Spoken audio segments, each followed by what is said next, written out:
বন্ধুরা, আইপিএল 2026-এর জন্য Kolkata night Riders নিজেদের ব্যাটিং লাইন আপ মজবুত করার জন্য কোন কোন প্লেয়ারকে নিতে পারে? শেন ওয়াটসন এবং অভিষেক নায়ার তাদের বুদ্ধি এবং তাদের স্ট্র্যাটেজি অনুযায়ী কোন কোন প্লেয়ার কলকাতা নাইট রাইডার্সে আইপিএল এর জন্য আসতে পারে সেটা জানাবো। যদি ধরি বর্তমানে কেকেআর স্কোয়াড এবং কেকেআর প্লেইং 11, কেকেআর কিন্তু ব্যাটিং জায়গায় মজবুত করার জন্য তিনটে প্লেয়ার লাগবেই।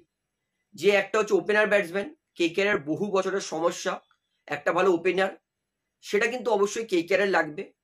দ্বিতীয় যে প্লেয়ারকে কেকেআর লাগবে সেটা হচ্ছে টু ডাউনে একটা ভালো প্লেয়ার, এখানেও কেকেআরকে একটা ভালো ব্যাটসম্যান নিতে হবে। এবং 3 নম্বর আন্দ্রে রাসেলের ব্যাকআপ, অর্থাৎ কেকেআর প্লেইং 11 কিন্তু এই তিনটে ব্যাটসম্যান লাগবেই। যদি অভিষেক নায়ার আর শেন ওয়াটসনের স্ট্র্যাটেজি ধরি, তাহলে কেকেআর ওপেনিং এর জন্য যাদের দিকে ঝাঁপাতে পারে সেটা কিন্তু বেন ডাকেট একটা ভালো অপশন আছে। ইংল্যান্ডের এই opener batsman Ben Duckett no doubt hard hitter batsman, ভালো 6-4 মারতে পারেন। এমনকি বেন স্টোকস, জো রুট তাদের কিন্তু ফেভারিট টি-20 ব্যাটসম্যানও বেন ডাকেট। বেন ডাকেট তিনি পার্ট টাইম উইকেট কিপিংও করেন, দেশের কাউন্টি ক্রিকেট খেলার সময় কিন্তু ওপেনিংই করেন ক্লাবের জন্য।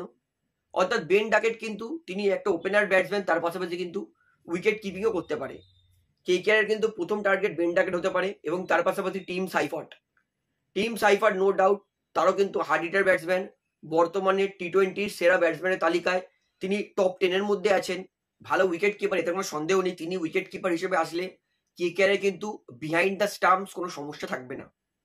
এবং টিম সাইফার্ট তিনি কিন্তু ভালো হার্ড হিটার ব্যাটসম্যানও, ওপেনিং এ কিন্তু দুর্দান্ত স্ট্রাইক রেটে ব্যাটিং করেন। অর্থাৎ কেকেআর কিন্তু দ্বিতীয় টার্গেট কিন্তু টিম সাইফার্ট হতে পারে। কেকেআর 3 নম্বর টার্গেট জশ ইংলিশ হতে পারে, কিন্তু কেকেআরকে দেখতে হবে যে জশ ইংলিশ কতদিনের জন্য অ্যাভেলেবেল থাকবে, কারণ জশ ইংলিশের বিয়ে হবে, পারিবারিক কারণ আছে। কেকেআর কিন্তু আগে জশ ইংলিশের সঙ্গে কথাবার্তা বলে নিতে হবে যে কটা ম্যাচের জন্য জশ ইংলিশ অ্যাভেলেবেল থাকবে। যদি লিগ স্টেজের জন্য অ্যাভেলেবেল থাকে তাও কিন্তু জশ ইংলিশকে নেওয়া উচিত। যদি এরকম হয় যে লিগ স্টেজের 5টা ম্যাচ খেলবে তারপর খেলতে পারবে না, তাহলে কিন্তু আমি মনে করি জশ ইংলিশকে না নেওয়াই উচিত। সেক্ষেত্রে কেকেআর কিন্তু টপ দুটো প্রায়োরিটি হওয়া দরকার, একটা বেন ডাকেট এবং আরো একটা টিম সাইফার্ট। কিন্তু আমাকে পার্সোনালি জিজ্ঞেস করলে আমি বলবো বেন ডাকেট কিন্তু ভালো অপশন হবে। তিনি কিন্তু যথেষ্ট রেপুটেড ব্যাটসম্যান, ভালো হার্ড হিটিং করতে পারেন। এবারে আসি কেকেআর টু ডাউন, ভেঙ্কটেশ আইয়ার যেখানে খেলে। ভেঙ্কটেশ আইয়ার তিনি কেকেআর জন্য সাকসেস পেয়েছিলেন কোন জায়গায়? তিনি ওয়ান ডাউনে খেলেছিলেন যখন। এই মুহূর্তে ওয়ান ডাউনে আঙ্ক্রিজ রঘুবংশী ব্যাটিং করছে, তাই ভেঙ্কটেশ আইয়ারকে টু ডাউনে পাঠানো হয়েছে। টু ডাউনে সাধারণত এমন একটা প্লেয়ার লাগে যে ভালো স্পিন বলে ব্যাটিং করতে পারে। ভেঙ্কটেশ আইয়ার স্পিন বল ঠিকঠাক খেলে কিন্তু খুব একটা এক্সপার্ট নয়। এবং আমরা ভেবেছিলাম যে কেকেআর ট্রেড করে নীতিশ রানাকে নেবে, কিন্তু ট্রেড দিল্লি করেছে। তো ভেঙ্কটেশ আইয়ারকে কিন্তু কেকেআর অবশ্যই ফেরানোর চেষ্টা করবে, নো ডাউট। আমি গ্যারেন্টি বলছি ভেঙ্কটেশ আইয়ারের জন্য কেকেআর মিনিমাম 12-13 কোটি অব্দি যাবেই। যদি ভেঙ্কটেশ আইয়ারকে কেকেআর পেয়ে যায় তাহলে ভেঙ্কটেশ আইয়ারকেই নেবে, নয়তো কিন্তু কেকেআর সেকেন্ড অপশন আমি মনে করি রাহুল ত্রিপাঠী হবে। রাহুল ত্রিপাঠী তিনি কিন্তু জবরদস্ত স্পিনে ব্যাটিং করেন, বলবো স্পিন এক্সপার্ট। এবং কেকেআর এর জন্য রাহুল ত্রিপাঠীর কিন্তু রেকর্ডও আউটস্ট্যান্ডিং। একটা সিজন কেকেআর এর জন্য রাহুল ত্রিপাঠী খেলে প্রায় তিনি ম্যাচ উইনার ছিলেন।